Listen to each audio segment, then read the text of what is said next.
मुख्यमंत्री देवेंद्र फडणवीस यांचे शरद पवार यांच्या ट्विटला उत्तर. बंद होणाऱ्या 76% कंपन्या अकार्यक्षम, तर देशामध्ये एकूण 31 लाखांहून अधिक कंपन्या रजिस्टर्ड. मुख्यमंत्र्यांची माहिती.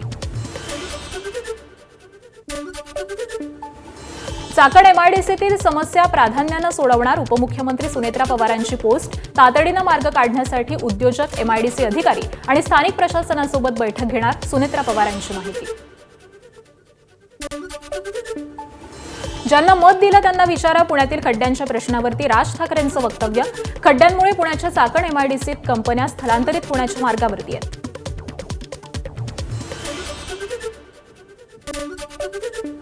बस स्थानक परिसरातील खड्डे बुजवण्याच्या सूचना दिल्या. मंत्री प्रताप सरनाईक यांची माहिती. तर बस स्थानकातील स्वच्छता आणि कामं वेळेवर केली नाहीत तर संबंधिताला तात्काळ ब्लॅकलिस्टेड केलं जाईल. सरनाईकांचे आदेश.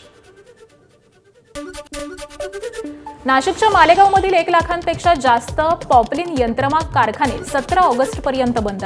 राजस्थानातील कापड प्रक्रिया केंद्रावरती बंदी आल्यामुळे मालेगाव, भिवंडी, इचलकरंजीतील उद्योग संकटात. लाखो कारागीर आणि मजुरांवरती उपासमारीची वेळ.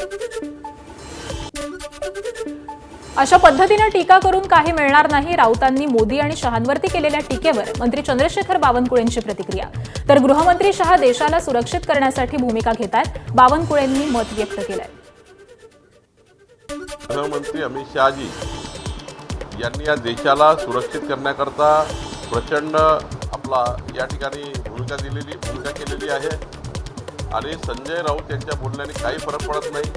संजय राऊत यांचं बोलणं कुणी सिरियस घेत नाही. त्यामुळं केंद्रीय गृहमंत्र्यावर टीका करणे हे या ठिकाणी खरं तर आपण अशी टीका केली पाहिजे ज्या टीकेला अर्थ आहे.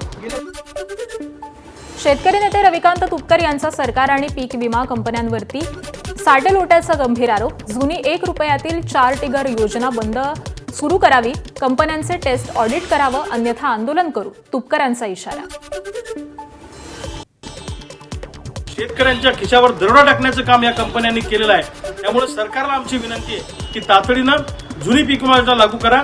याचं दूध का दूध, पाणी का पाणी करा. टेस्ट ऑडिट करा आणि या कंपन्यांचं ब्लॅकलिस्ट करा. या कंपन्यांना त्यांच्यावर कठोर कारवाई करा, अन्यथा महाराष्ट्रातल्या शेतकऱ्यांना घेऊन प्रचंड मोठं आंदोलन येणाऱ्या काळामध्ये उभं राहील. राष्ट्रवादीच्या उमेश पाटलांविरोधात 5 कोटींचा अब्रू नुकसानीचा दावा. एएसआय बाळासाहेब गायकवाड यांनी सोलापूर न्यायालयामध्ये दाखल केली याचिका. उमेश पाटलांनी बाळासाहेब गायकवाडांवरती केले होते भ्रष्टाचाराचे आरोप. हे सदरचे सर्व बदनामीकारक आरोप केलेले आहेत. त्या संदर्भात आम्ही त्यांना नोटीस बजावली, पण त्या नोटीसीला कुठलंही उत्तर आलेलं नाही त्यांच्याकडून, अथवा त्यांच्याकडनं कुठलंही एक्सप्लेनेशन देखील आलेलं नाही. त्याच्यामुळं जी काही आमच्या आशयांची बदनामी झाली त्याच्या संदर्भात त्यांनी जाहीर माफी मागावी आणि त्यांचे as a token of compensation म्हणून आम्ही कोर्टामध्ये दावा दाखल केलेला आहे. महाराष्ट्रात महाआयडीची मोठी घोषणा. एकाच डिजिटल प्लॅटफॉर्मवरती सर्व सरकारी सेवा उपलब्ध होणार. विद्यार्थी, शेतकरी, ज्येष्ठ नागरिकांसाठी महाआयडी ठरणार मोठा आधार. एसआयआर अभियानासाठी भाजपची विशेष तयारी. 4 शहरांमध्ये विभागनिहाय बैठकांचं आयोजन. मुख्यमंत्री देवेंद्र फडणवीस आणि प्रदेशाध्यक्ष रवींद्र चव्हाण उपस्थित राहणार. नागपूरच्या कुहित दुय्यम निबंधक अधिकारी सुधाकर निमजे यांच्या बदलीच्या निरोपावेळी सहकाऱ्यांना अश्रू अनावर. कार्यालयीन नात्यांच्या पलीकडे जाऊन माणुसकी जपणारा अधिकारी म्हणून निमजे यांची ओळख आहे. स्वातंत्र्य दिनाच्या पार्श्वभूमीवर अलिबाग नगरपालिकेतर्फे शहरात तिरंगा बाईक रॅली. जिल्हाधिकारी किशन जावळे यांनी स्वतः बुलेट चालवत सहभाग घेतला. नगराध्यक्षा अक्षया नाईक देखील सहभागी झाल्या. समुद्रकिनारी विद्यार्थ्यांच्या कवायतींनी तिरंगा बाईक रॅलीची सांगता. स्वातंत्र्य दिनाच्या पार्श्वभूमीवर सातारा नगरपालिकेतर्फे भव्य तिरंगा बाईक रॅली. मंत्री शिवेंद्रराजे भोसले यांच्यासह नागरिक आणि शाळकरी विद्यार्थी सहभागी झाले. राज्यातील आदिवासी आश्रमशाळांमध्ये गेल्या 2 वर्षात तब्बल 584 विद्यार्थ्यांचा मृत्यू, तर 46% विद्यार्थ्यांचा मृत्यू गंभीर आजारांमुळे. गडचिरोलीतील जप्तलाई आश्रमशाळेतील सर्पदंशाच्या प्रकारानंतर यवतमाळमधील एकूण 40 आश्रमशाळांच्या तपासणीचे आदेश. सुरक्षा, स्वच्छता, पायाभूत सुविधांची 8 दिवसात करण्यात येणार पाहणी. पथकाची नियुक्ती. आदिवासी विकास विभागाचा 5 ऑगस्टला काढलेल्या GR वादात विद्यार्थ्यांच्या हक्कांवरती बंधनं घातल्याचा आरोप करत विद्यार्थ्यांचे नागपूरच्या आदिवासी विभागाच्या अपर आयुक्त कार्यालयासमोर आंदोलन. वसतिगृहातील प्रवेशांसाठी वयाची मर्यादा 26 वर्ष केल्यामुळे संताप. नाशिकच्या सटाणा तालुक्यातील आदिवासी गावांमधील रस्त्यांची बिकट अवस्था. जैतापूर ते हातनूर फाटा रस्त्यावरती खड्ड्यांचं साम्राज्य. रस्ते दुरुस्त न झाल्यास तीव्र आंदोलन छेडण्याचा इशारा. नाशिकमध्ये खड्ड्यांचा 7वा बळी. रस्त्यांवरील खड्ड्यांमुळे दुचाकीनं दिली होती धडक. उपचारादरम्यान 24 दिवसांनी दिलीप काळेंचा मृत्यू.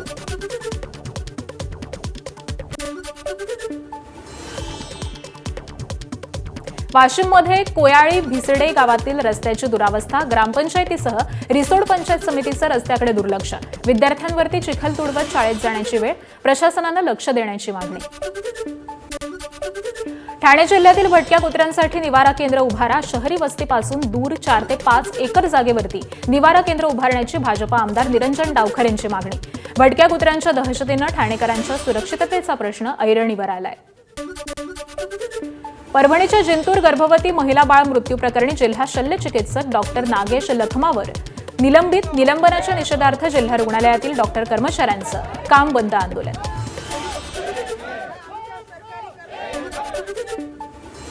गडचिरोलीमधील शासकीय बांधकामावर 30% अतिरिक्त तरतूद रद्द. नक्षल प्रभाव कमी झाल्यामुळे राज्य सरकारचा मोठा निर्णय. शासकीय खर्चात बचत. सामान्य दरानेच काम होणार. अमरावतीच्या मेळघाटात मुसळधार पावसासह दाट धुक्याची चादर. चिखलदरा परिसरात निसर्ग सौंदर्यानं बहर आलाय. चिखलदरा, सेमाडोह आणि हरिसाल पर्यटकांची गर्दी होती. लातूर जिल्ह्यात 8-10 दिवसांपासून पावसाची विश्रांती. जमिनीतील ओलावा कमी होत असल्यामुळे पिकांवरती संकट. दमदार पावसाची प्रतीक्षा कायम.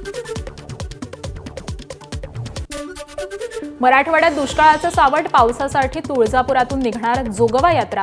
16 जिल्ह्यांमध्ये करणार भ्रमण. कोजागिरी पौर्णिमेला शतचंडी यज्ञासह अन्नदान होणार. भर पावसाळ्यामध्ये देखील सातपुड्यात पाणी टंचाई. हंडाभर पाण्यासाठी जीवघेणी पायापीट. नंदुरबारच्या अक्कलकुवा तालुक्यातील मणीबेलीच्या आंबली चाफडी पाड्यामध्ये पाण्यासाठी वणवण. कायमस्वरूपी पाणी पुरवठा करण्याची मागणी. नंदुरबारमधील नवापूरच्या रंगावली धरणाचे पाणी नवापूर शहराकडे वळवण्यास शेतकऱ्यांचा विरोध. पाणी शहरासाठी वळवल्यास अनेक गावांची शेती उद्ध्वस्त होणार असल्यामुळे निर्णय रद्द करा. त्याचबरोबर उकाई धरणातून शहराला पाणी द्या. ग्रामस्थांची मागणी.